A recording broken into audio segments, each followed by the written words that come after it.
po. Good morning. So I will give you a legit review from a legit online lending app, and that is Kashalo.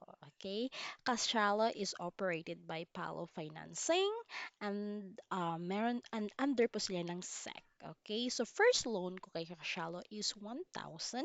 Yung binayaran ko sa kanya is 1,094 pesos point 61 centavos kasi meron siyang insurance premium na 23 pesos plus interest na 28.64 pesos at service fee na 42.97 for this is for 14 days term. So I think this is already good for 14 days.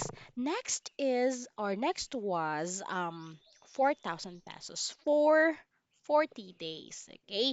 For 40 days. And again, meron siyang insurance premium na kasama which is 137.60 pesos.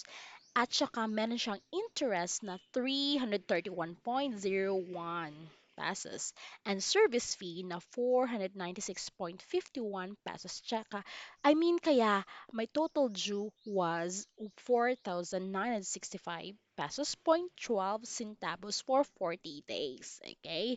So I think it's good na for 40 days yung kanyang interest.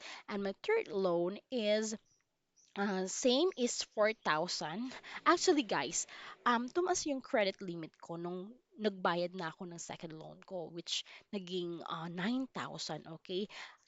Hindi ko siya kinuha agad. Like, for the next day, when nag-refresh po ako ng aking ka-shallow app, naging 4,000 na lang.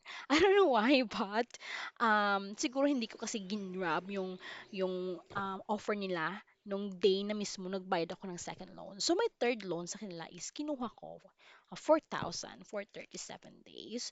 Um, again, meron siyang insurance premium na 137.60 pesos.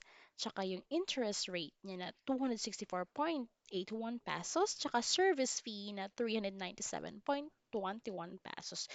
Sorry, this is for 32 days pala guys, 32 days. So my total due is 4,799 pesos point 62 centavos. So yan, pag-isipan mo na. Thank you so much. Bye-bye.